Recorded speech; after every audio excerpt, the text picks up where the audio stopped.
Hello, listeners. Here we are again. This is Yes. Can We Talk? Another week has gone by, and here we are with Charles Scott Junior, how you guys Scott doing?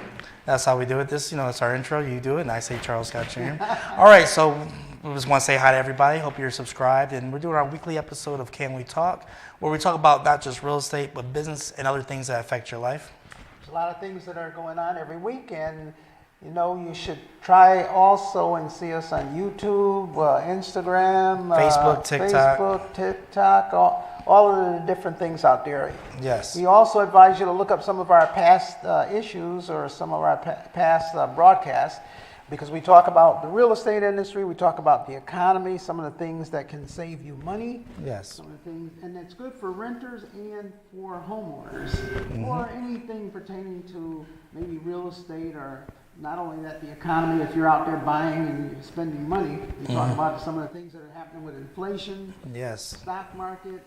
Basically, we're sort of like a financial center to try and help you with your investments and some of the things that you might do to help improve your life. Yeah, because if you don't pay attention to these things, they're going to affect you in the long run anyway. Whether you pay attention to the interest rate or not, you're going to see your car payments go up, your interest rate payments go on your credit card. When you apply for some furniture or anything, you're going to see that the interest rate that the Federal Reserve sets makes the other things fall into place. Today we're going to talk a little bit about some things that you can do to help you with your credit. And in the past episodes, we said that we wanted to give some leeway also to the renters. Right now, Yes. the rental market is the turnover as far as changes within the rental market is drastic. And so therefore, we want to give you some pointers that can maybe give you a little bit of an edge if you're out there looking for an apartment. We get a lot of people that call us for an apartment. Yes. And some of the questions that we ask them, they're totally unprepared for what's out there and what some of the things that you may be asked, especially if you have been in the same apartment for the last 10, sometimes 15 people in the same apartment. I'll say 24 years. I helped someone get an apartment. They were there since 1998. So some long-term renters. The market's changed. It's changed drastically in just about the last 2 years, much less if you were in an apartment for the last 10 or 15 or 20 years. Yes, yes. What I would say, gone are the days of meeting the landlord or the real estate agent at the apartment the same day and having the money ready to go and moving in that same night. There's a big vetting process now. So what we're going to do today is, in the last episodes, we talked about some things for the homeowners out there if you're looking to sell your house so that you can improve your house. Yes. And we had an episode on the outside, exterior, interior, how to improve the property. We're going to talk a little bit now about some of the things that you need to do in your lower level. Let's say your basement or even your attic. And so we're going to just envision yourself, you walk through the house, now you've gone downstairs into the basement. Some of the things that we want to give you an idea and some of the tips. First of all, if you have a lower level, make sure you got a handrail. Yes, yes, if definitely. you've got steps and you're headed downstairs, get yourself a handrail, make sure that the handrail is there. Now, it doesn't cost a lot of money for a handrail. Not at all. A couple of hand brackets and a pole. Exactly. And you can screw it up against the wall. But it's a safety issue that's going to be required by the mortgage company, and you should have it anyway. And I will say, if you're getting a buyer that has an FHA mortgage, they're going to look for things like that for safety concerns, like handrails, make sure all the steps are supported. We've had one sale last year that made us put a support on the stairs, remember, in the back, to make sure it doesn't collapse in the middle. Yep. The other thing is make sure that your basement is well lit. Yes. I don't know how many basements we go into where the light bulbs are dead, or the sockets don't work. Exactly. So when you go into your basement, make sure that it's well lit. Some of them have the switches, some of them have the pull chains. Yeah. But with the technology today, one of the nice things is that you can get these lamps or lights that are motion activated and Yes. use batteries. LED lights. LED lights. And they stick to any material. You can put them on the ceilings throughout the hallway. And they also sell these light bulbs that have the pull chain built in. You can pull it and then turn them on, and those are also motion detected. And they come with batteries also. So you don't have to On this program, we're trying to give you a lot of ideas that you can improve your property and not spend a lot of money. Exactly. I mean, you know, the old days, you had to come and hire an electrician. The electrician had to get a permit, then they had to wire throughout the basement to Exactly. put lighting in. And can you imagine what that would cost when now you can go into places like Lowe's, Home Depot, buy the light, come, take a couple screws, boom, boom, stick Yes. it on the wall, throw a battery in it, you've got a light. Exactly. And it's good to have a well-lit basement just for you don't want accidents to happen. I mean, if you give your tenants access to the basement, they fall down the stairs, I mean, you could be liable. The other thing you want to do is clean out the basement. Yes. In other words, clean it out the basement. If you're a landlord, as you know, and if you've given the tenant permission to use the basement, people start storing things. Oh, yes. You know, you give a person a space and it accumulates. With a lot of times, things that are of no value, it's the person saying, oh, I'm going to throw this out, but maybe I'll keep it. So they put it into the basement. It might have been there for 10 years. Oh, yeah. What I see as I come across apartments and landlords, a lot of bicycles downstairs, Christmas trees, stuff that, you know, seasonal maybe. But the thing is, sometimes when the things become, or the kids move out the house, those things stay down there and become rusty and just take up space. What's worse is that your kids come home and store stuff in your basement that they can't store in their apartment. Exactly. That happens a lot too. So one of the things you want to do is, you know, clean out your basement. Go down in there, you know, the cities have some days where you can come and put stuff out, and they'll come and they'll pick it up for free. Oh, yes. If not, if you're a homeowner, you're allowed to go to the dump, and they don't even charge you because you can show them your driver's license. Well, I would say it depends on the city in Connecticut, because know? Meriden, I know, charges, Waterbury has 2 free ones per year. So do that, clean out that basement, get rid of all those items down there. Plus, it's a fire. Fire You know, hazard all also. those things that are down there, and sometimes you have items that are stored down there, you might create a fire. So you want to keep a lot of these items, especially away from the furnace.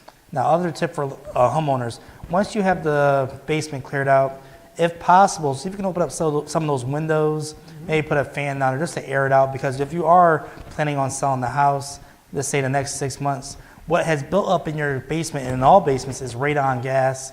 That builds up, and when you have an inspection on the house, 9 times out of 10, the inspector is going to want to do a radon test. And if that radon test comes back high, there's going to be things you have to do to remedy that. Exactly. The radon test is something that most people should do. And Yes. a lot of people don't do it because they're not even aware of what radon is. It's a gas that accumulates. Just imagine if you smoking a cigarette and that smoke it goes throughout your basement. And after a while, your basement begins to smell like smoke.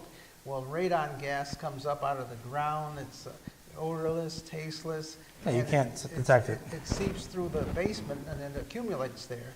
And it's said to have caused cancer. So you can go to like a hardware store and get a little test kit yourself. And you Oh, yes. leave it in your basement for like 3 days, and then you can send it off to the lab, and it'll measure the amount of radon that Exactly. you may have within your basement. So one of the things also you want to do in your basement, check your oil tanks. If you've got an oil tank, there's nothing worse than an oil tank with a drip, and then you go down there, Yes. open the door, all you smell is oil. You've seen that. We saw, what, an oil tank with duct tape the other day. The other day. If your oil tank is damaged, please have it fixed by a professional. Please don't use duct tape.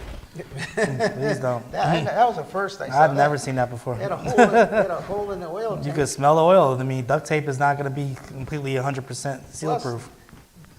Oil evaporates tape. Exactly. It eats it dissolves up. It eats it up. It's acidic. But when you open I think the occupants of the house smell it for so long that, They're nose blind to it. They did not smell it. It was a very strong smell. sure, it's like people that I know that, The little smoke. kerosene You go in or a the house smoke. and you say, well, you need to, deodorize this house. It smells of smoke. And they said, we don't smell anything. They're nose blind to it. It you know. happens a lot. They're standing there smoking a cigarette and they don't smell any smoke. How about that? I'm like, yeah, because you're so used to it, you know? So and you want to sort of air out your basement, clean Yes. up your basement. Any loose wires, hanging wires or anything like that, tack them back up there. You want to make it look attractive. Yes.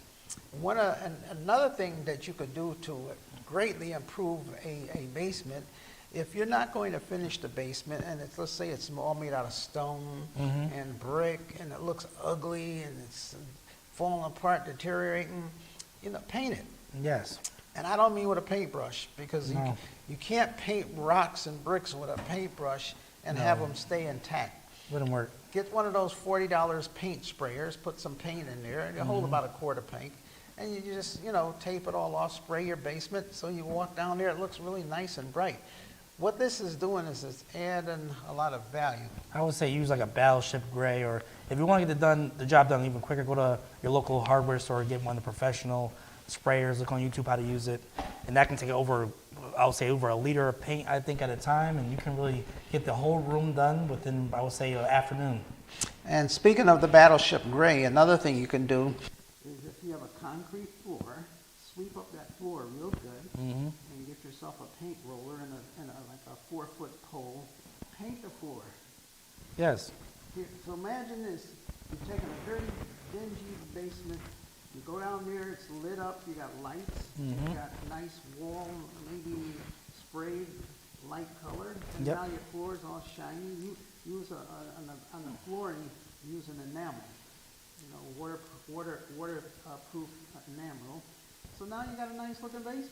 Or can you also use, what was that house we had last year? Remember it had the sparkly, like Trumbull Avenue? Oh, that was beautiful. Yeah, that looked real good. It looked like tile Looked like until tile. you put your foot on it. It was concrete. Yeah, that's something that you can do when you go into one of the stores and you mix up a gallon of paint. They can add like sparkles in there. Yeah, like there can't be much more than a couple of dollars, I would think. I would think so. Yeah. And then they shake the paint up, and when you roll it, it comes out and it looks like you put down new tiles. Yeah, it looks real reflective. It looks very nice. So they're as I said, these are ways that what we're doing is we're telling you things that you can do to make your house look 1,000% better, not Yes. 100% better. And it's not costing a lot of money. Like, Not at all. paint is about maybe $30 a gallon for a good paint. You get yourself 2 gallons to do the whole spray the walls. You get another gallon for your floor. Because So you- motion lights are less than $20. Yeah. A lot of them are on sale. Buy one, get one. Right, so therefore you're into it for $90 there, you got another say for $150. For $150, you just added $5,000 worth of value to the basement. Exactly, For because $150. I would say sometimes when you're selling your house, sometimes the basement can make it or break the deal. They'll see the basement and say, wow, it looks like this. Or if it looks all clean up and bright, then they have the potential to move in and possibly finish the basement for their family. The main thing, what it does is that it makes it look like a upgrade. Yes. Which it is an upgrade. And the probably I'd say the biggest part of all of that is the labor, is you doing the work. Oh, yeah. Because as far as the cost, it's not gonna cost you. Now, hey, if you're a guy and you're sitting there watching a football game, and the time you're watching the football game, you could be down in your basement cleaning it up. Make a project out of it. If you got Yes. children, get your children involved. Say, hey, and the ones that don't live there, come and get your junk. Yep. Come and get the bicycle. Clean out the stuff and make it look nice and clean. Right, give it to, Goodwill. Goodwill, Or something like that. tag sale. Donate those different items that you have down in there. Take all those boxes out of there. So these are some of the things that you can do as far as, improving your basement. Some homes have a sump pump. And if there's water that goes down in there, you have a sump pump. And what the sump pump does is it takes out excess water. Yes. Make sure your sump pump is plugged up. Yes, How very about the house true. where the sump pump? Wasn't plugged up and water flooded the basement. So you want to make sure your sump pump is plugged up, especially after you just paint it. You don't want if there's a rainy day to start, making your paint run. There's quite a few things, but these are the main things, your stairs, your floors, your walls, your ceilings. Another quick fix, I went in a house, about a month ago, and I could not believe the amount of cobwebs down there. Oh, yeah. I was afraid to walk around in it. Make sure you clean up the cobwebs. Also, the other thing you do, put an automatic sprayer down there, like $20 from Walgreens. Oh, yeah. Every few minutes, it sprays a little spurt of good smelling, air freshener. And over time, you go down in the basement, it might smell better down there than upstairs. You might want to spend more time down there with the basement. So these are ways in which you can improve the value of your house. So if you compare today's video along with some of the other videos that we've done for the last 3 weeks, This has been an entire series Yes. on how to improve, your house, if you're looking to resell it, if you're looking to maybe do Refinance or refinance, the appraisal comes to back get good. the biggest value that you can from your house. And if you have an attic in your house, the same thing applies here. The main thing with the attic is if it's unfinished, go up there and clean out the junk. Yes. Many people take things and they start storing these items upstairs in their attic, Mm-hmm. and they start to accumulate. Make sure there's a handrail also going up to the attic. Yes, handrails are important, not just for safety, like you said. Some mortgages like FHA do require handrails to be functional in all parts of the house. So make sure that you have a handrail also up, and lighting. Yes. The same thing with the lighting. You got the switch, or either you got the electric pull. You got the pull chain. Yes. And the battery. And these can be also used with motion, so that you can conserve the amount of electricity for the lighting that you use. Exactly. As you walk by them, they turn on. You can set whether it's going to be 5 minutes, 10 minutes, or 15 minutes, then it goes right back off. So therefore, from the top to the bottom, we've given you some ideas to improve your house. Also, when you're upstairs in the attic, check for leaks. Because if you've got a roof and you see that there's a leak, that's where it starts. You can look up and you can Yes. see maybe there's a leak coming in that particular attic. So you might want to check those items out also. Yes. Now, we explained to you some of the things that you can do for your house. I said I wanted to spend a little time today maybe for the renters out there, because what's happening is that we're getting a tremendous amount of people that are totally Yes. unprepared for looking for an apartment. If you haven't looked for an apartment in the marketplace for the last, I would even say even 3 years, it's changed a lot. A lot of people, You I, can explain a little bit oh about yeah, that, 'cause definitely. You do a lot of the apartment rentals. Exactly. What I would say right now, I'm getting a lot of people who may have moved into their apartment 2015, 14, 17. And what they're realizing now in this new environment we're in post-COVID, landlords are charging 2 months rent for security. That's the new standard. It used to be if you had bad credit or an eviction on your record, that would be like, somewhat like a punishment. I got to pay an extra month just because I may default. But now that's the standard now. Even if you have the perfect credit, they want 2 months security. And what that's doing is it's putting a shock on people. Like, wow, that's a lot of money to save up.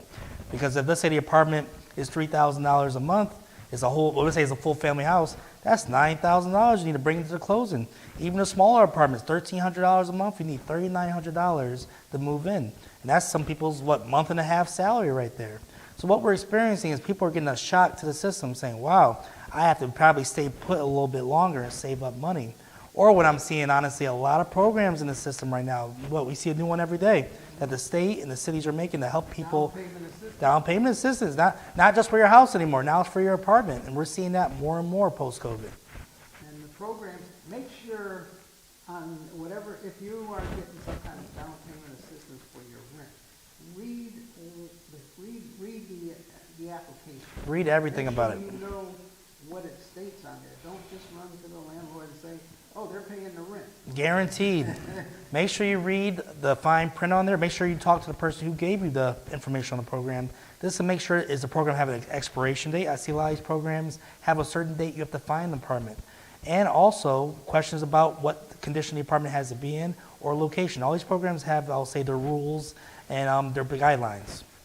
Not only that, once let's say, for example, they do agree to give you the security deposit or whatever it may be, Mm-hmm.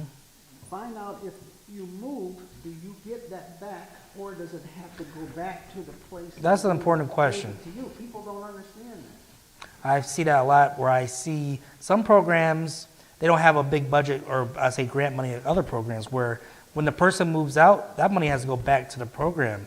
It doesn't go back to the tenant. And the landlord may not realize that, give the money back to the tenant, and then they put a lien on his house. Hey, you owe us that money. That money needs to go back to this nonprofit, so we have to give it to someone else. So make sure you're abreast of everything on your program if you are using one. Many of these programs for the tenants, where they help them with the rent as far as the rental down payment, they do not have unlimited supplies of money. No. Once the money is gone, that's it. So if you get an application and you're looking for an apartment, you can't dilly-dally around and No. decide down the road and then go out to find an apartment and come running back and say, here's my application. They may say, Yes. what's this? That money ran out a month ago. Very true. So you find a nice, decent apartment. We have people call looking for, 3-bedroom with a garage, with, this amenity, finished basement. First floor, too. They Can't want walk the first- upstairs. Gotta have the first floor. You gotta realize, there's only so many apartments that are out there, and the first floors are the ones that are the first ones. Those that are the take first it up. one to go. First ones to go. You may have to wait 6 months to get another first floor apartment. Exactly. Your voucher or your security deposit may be for 2 months. Exactly. So by the time you find the first floor, there's no money that's left. So you have to be able to, negotiate and figure out what you're going to do. Maybe you have to take the second floor and wait until the next time around and start a Exactly. little earlier and get the first floor. Maybe the second time around, that deposit that you use, as long as you keep the apartment nice, is going to come back to you. So you start 3 months earlier looking for the apartment so that you'll have something. But remember, you're going to be in competition with people, I would say, coming out of state or maybe in state that have the money already saved up. And the landlord may say, wow, I want to work with you. You want to use a program. Nothing against the programs, but they may take longer to pay the landlord. And when they realize that, they'll say, well, I can't give you the keys until everything is paid up, whether it be 2 months security, 1 month. And large programs, they'll say they have such a demand or such a need right now that it may take longer than longer than, I would say, someone that has money right now. You just hit on the point there. Realize, when you're getting something for free, or you get, in your mind, you're thinking, hey, it's free. And then don't worry about it, it's coming. You have to realize that these programs that are government programs have paperwork, and they also have to go through approval. A lot of So approvals. you gotta give it to the worker. The worker's gotta give it to the supervisor. Yep. The supervisor has to review it. Then they've gotta look and see if it applies to what your income. Then what happens is that they've gotta check to see if the funds are available. But how about this? You have to get the landlord to agree to fill out a W-9. Remember, this money's coming from the state, the government. It has to be reported. Your landlord must understand he has to pay taxes on this next year, as he should be. But this is definitely something you have to pay taxes on. Right, you have to make sure that the landlord understands that the money he receives will be reported to the government at the end of the year, so that when he files his income tax, that money will be given to the government, so that Yes. no way in the world he can omit not receiving it. And adding it to his income when he does those taxes. Exactly. So all of these things have to, you have to let your landlord know, right up front. And once you're approved and once everything has been set, the person in your worker does not write the check out, then it goes to someone else. Exactly. Who has to approve the check, and maybe they only send checks out once a month. Or twice a month. Exactly. So there's a delay in all of it. When you use a program that's a government program or a state program, and there's so many different programs, make sure, number one, you understand your particular Don't assume the person you're giving the form to knows the program.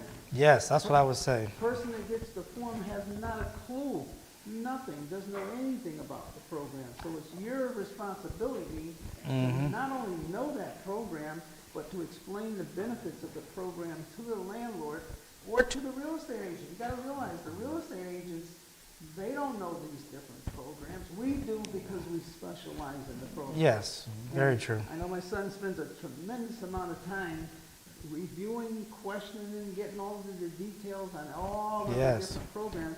But the average real estate agent out there, to be truthful, they They don't don't do know. that. No, they They don't. don't have a clue as to what's on that form.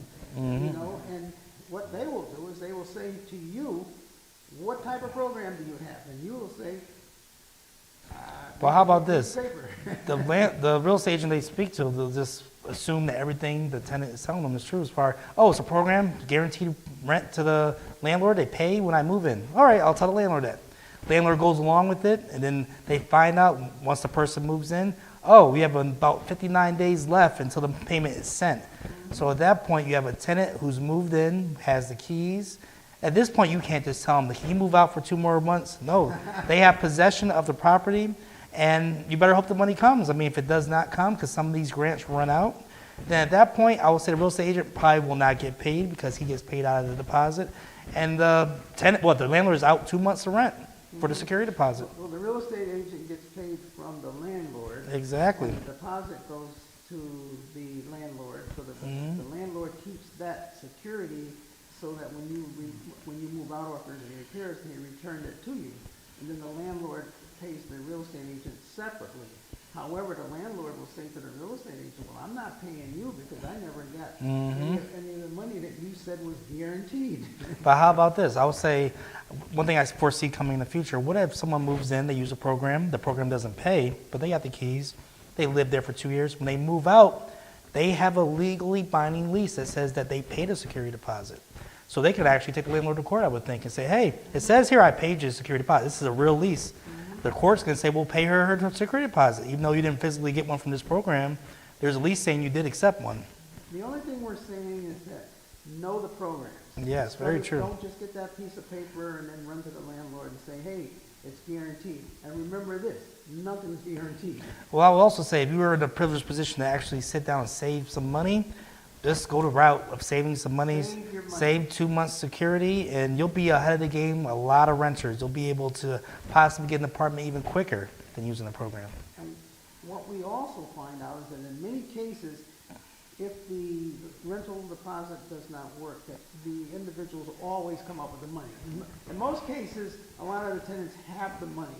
They just feel, Oh, why yeah. should I use my money if I can use the Exactly. program? Remember one thing though, that puts you at a disadvantage for the other person that's saying, I'm not using the program, I'm using my money. Exactly. So you will have a much more difficult time in finding that apartment. And then what will happen is that if they run out of money and you don't find a place, now you're totally out of luck. So, do your due diligence, know your programs, study the wording in there. Yes. Make sure your worker explains everything in detail, because sometimes these workers, they don't know either. Well, I was going to say, go They just online wanna too. get you out of the room and say, yeah, don't worry, here's the form. everything's Exactly. guaranteed.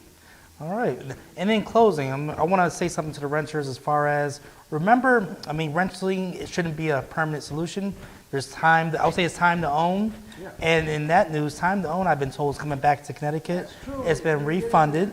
So give us a call if you want more information on the time to own program. And I have experience, we've actually got a couple closings with the time to own program. It's real money, it's paid out to the person to help with down payment and closing costs.